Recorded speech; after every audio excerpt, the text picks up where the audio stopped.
जोङो जुदियो जों दा फरायसा नंलिया अब्लाबो गावखौनो गुबुन मोनसे दुनियायाव बा मुलुगाव थांनाय बायदि मोनो।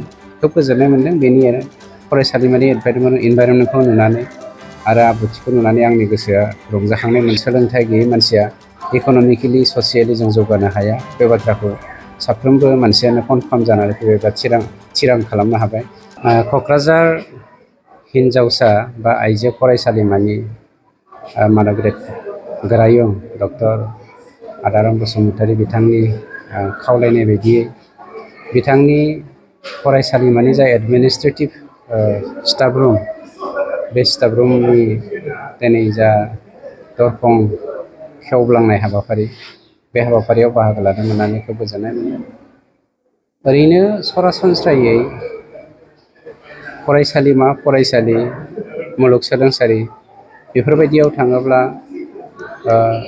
जोङो जुदियो जों दा फरायसा नंलिया अब्लाबो गावखौनो गुबुन मोनसे दुनियायाव बा मुलुगाव थांनाय बायदि मोनो। खोब गोजोननाय मोन्दों बेनि फरायसालिमानि इनभाइरनमेन्टखौ नुनानै आरो आब्रुथिखौ नुनानै आंनि गोसोआ रंजाखांनाय मोन्दों आरो मोनसे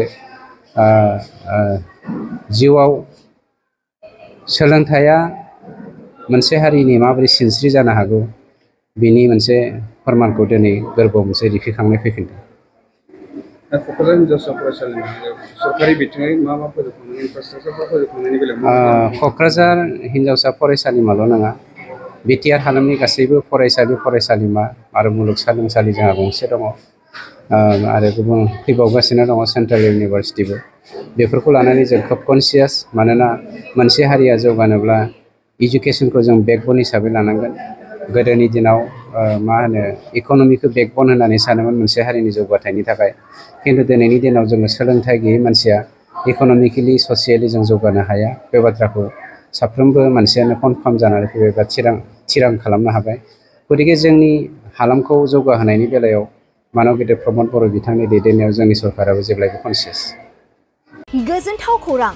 क'क्राझार सहरनि जेडि र'डजों नांजाबनाय गोजोनपुरी रयेल एनफिल्ड श'रुमनि गोजौआव थानाय सेन्ट्रेल भारत सेबक समाजजों गनायथि होजानाय आइ-आफा बिएम इनस्टिट्युट अफ पेरामेडिक्सआ नोंथांमोननो लानानै फैदों देहा जोथोन लाखिनायनि माखासे आयदा। लोगोसे 2024-25 मायथाइनि मुं थिसननाया सोलिगासिनो दं आरो फैगौ जोबथा जुन दानसिम मुं थिसननाया सोलिबाय थागोन। 12 एबा HS नि उथ्रिसारनाय बिजाथि एबा फरायसाफोरा बे पेरामेडिक्सआव गावारि सोलोंथाइखौ लानो हागोन।